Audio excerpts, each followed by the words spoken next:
always exciting to get a new group in.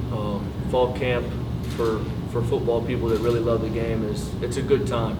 We've got a good collection of guys returning starters, guys that are up for some awards, a really good nucleus. Now the exciting thing for me as a coordinator is our collection of talent that we've developed over the last few years, and just signed a few guys recently that you're going to see as you come and watch practice that'll really flash. And we have to develop, and to me, chemistry is so important on defense. It's not just scheme. Everybody wants to pump the brand new scheme or what's cool and fatty at this time. It's about your players making plays and having the best collection of players that communicate together and work towards one common goal. They've done a great job. They're flying around, they're having fun, and they understand how to approach business. You know, you heard Coach Petrino talk about the transition since we've been here, since we arrived to now, and the leadership from within is, I think, one of our biggest assets. You have guys like Kevin Ellis, Kyrie McDonald, Montre Braswell, the guys that have been here full time with us, that they basically correct things if guys are getting out of line in practice or not working as hard as they should be. They manage it from within, which is encouraging. Yeah, just kind of looking at some of the little bits of turnover that you really haven't had since you've been here. Linebackers, seeing a couple guys leave, a couple guys graduate. Just replacing that Tyler Wilt's speed on the defensive side. Just where are you seeing that coming? I know there's some competition at the linebacker spot right now. Sure, yeah. Wilt's did a great job for us. I wish the best for him at Pitt. I hope he does a great job there. It's going to be by committee right now. You've got Vaughn Young, who understands our system, probably more of a veteran guy. He's a special teams demon that will have a role on defense. And then behind him, you've got Tyron Brooks, junior college transfer that has shown flashes here and there. He's just now getting into the package and really getting into the nuts and bolts of what we do at a foundation. And once you see him get more comfortable, I think you'll see him excel even more. And then obviously, you know, with our variations of packages, and I talked about the talent earlier. I'm pumped up to see. You know, you got a guy like Taj Chambers. If we get into third and long, third and medium manageable situations, does he come over and play Will Backer to put more speed on the field? And it'll allow us to build more packages and be more efficient on third down. What do you see at the cornerback spot opposite Braswell? A lot of good players. You know, Lamondre did a good job for us last year as a freshman. He's from down there in mainland Florida. He's a true competitor. And we met with LJ and we told him, as honest as we could be, hey, the job is open. Braswell, your job's open. If you don't perform and you don't have a good camp, there's plenty of talent on that roster that you can be replaced. And some of the guys I think you should be looking out for, Caleb Blake, I've had a long-standing relationship with Caleb. I think I've known him for like 8 years now, just from the recruiting area. He came to us from Florida State. CJ Crump's a great player from ECU that transferred in. You know, Jamal McMurrin is doing a really good job for us, showing flashes. He's a longer corner, a little bit smaller than Jay Webb that was with us a few years ago, but their games are similar with a little more speed. So we'll see. That's one of the great things about camp. You know, cream rises. Seems like Aaron Harris at the nickel seems to be kind of what you guys are going there with Zach Sanders on his way out. Yeah, we're really, really excited about Aaron. He's an intelligent young man that is a veteran guy, not necessarily a veteran on our defense, but he's played a lot of football. He's played in college games. He's had valuable snaps. He is as locked in of a player as he'll be around. He studies the playbook. He comes and meets with me one-on-one frequently. And I think his tool set really fits what we do on defense. I think he'll excel at that nickel position. Safety, of course, Titus Wall, seeing him intercept everybody in the Canadian Football League right now, but you got to replace that here. The Northern Illinois, Dylan Thomas you bring in, PJ Hall seems to be competing there. Just how do you foresee filling that void right now? Yeah, really, and I got to say, Titus has done an exceptional job. And us as a staff, we knew what he was capable of. He was always a leader here. He was always a super intelligent, high IQ football player. And I texted him the other day and I said, Titus, you know, we really could have used some of those interceptions, pick sixes during your time with the Bears. But, you know, current roster-wise, Dylan is, he and PJ are splitting reps with the ones right now. And that's probably how we'll go moving forward until someone emerges.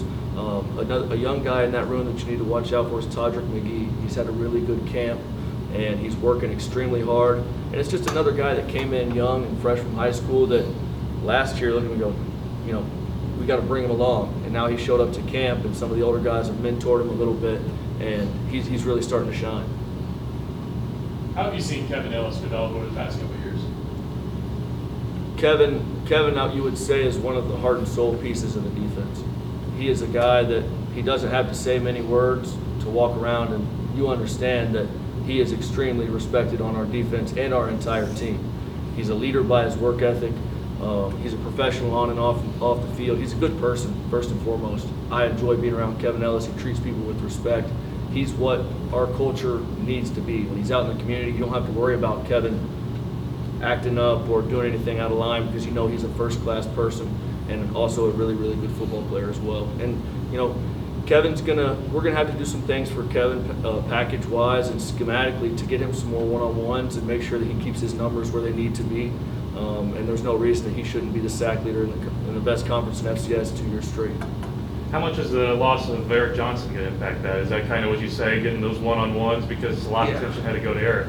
Yeah, you know, you're not just going to say, pluck from the sky another Eric Johnson. I mean, he's with the Colts for a reason. He did a phenomenal job for us.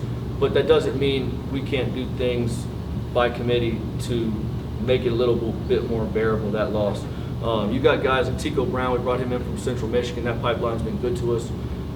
And then you've got Alan Love, who's been with us for a few years, that'll work in there. And you've got some guys that you haven't seen quite as much. Ciale will do a good job. And a young guy that definitely needs to be on your radar is Smithson. Smithson is, I don't know if you all have seen, he's a giant of a man. When he actually figures it out and learns how to play football, he'll be a force in the conference. So Tico's your next all-conference everything, all-American everything, another Central Michigan guy? Is that how that works here? Nothing's given. You know, he's got to earn every bit of that. I think he's got talent. I think he's got potential. But he has to go out and earn it. The guys that have come to us from Central Michigan, when this opportunity was presented to them, it was made crystal clear. Hey, this is the opportunity. Now you got to go take the playing time. There's great players here. FCS, this is not probably what you think of when you think of going down a level. This is real ball. We would challenge most Group of 5 teams, in my opinion. And they've taken the opportunity and ran with it, and that was a big part of getting them here, because they've had a ton of success. You say Eric Johnson is kind of exhibit A of the change of culture, because he was part of the previous situation and now 2 years with this staff, and he's in the NFL, how the program has improved. Yeah, that's the goal of every single person that comes through our doors. First and foremost, to get a meaningful degree. Obviously, develop as a person, as a man. You'd be a great future husband, future father. But at the end of the day, this is a business. We want to show that we can help you achieve your dreams and your goals. You can do anything you want to do here at Missouri State, and it's proven now. It's not just, you know, board talk and the flyers that people put out on Twitter. This is proven. You've got a guy in Colts camp. You've got a guy dominating, going to be the rookie of the year, should be defensively in Canada, and it's substantial. It's factual. And I think that's really helping recruiting, and it's building a major buzz around Missouri State football. Go ahead. No, you go ahead. I see you guys got Connor Lair at linebacker. Yeah. What have you seen early from him in this game? You guys are pretty familiar with Connor, I'm sure. I think me and Wyatt ran into each other on the sideline recruiting, and just what you would expect. He flashes athletically. He's extremely explosive. He's intelligent. Montre has all the talent in the world. He can cover. He's got hip mobility, flexibility. He's got elite speed. He's got great football IQ. And he's a guy that we're going to expand his role as well, doing some things inside, outside, to where we can put on film for NFL teams that he's as versatile as we know he is. I saw you the other day. You have your special teams background, of course, but you were back there with the punt returners, and that's a big conversation with the fans. But overhauled that position, it seems like you guys are really working at that. Yeah, we were working extremely hard at it, and special teams, it's the forefront of our program. It's one of those things that can make or break any game and every game, and it's an absolute emphasis for us to find the right guy back there. And to me, it's a comfort level. You have to make practice uncomfortable so he understands the game is on the line. The game is in your hands, and to me, it takes a special person to sit back there and truly understand. There's however many fit in our stadium. It's just you. You're back there. You got to take care of yourself, and you have to fall back on your fundamentals and your training to understand how to get it done. How are the Twins? Twins, awesome. Getting big.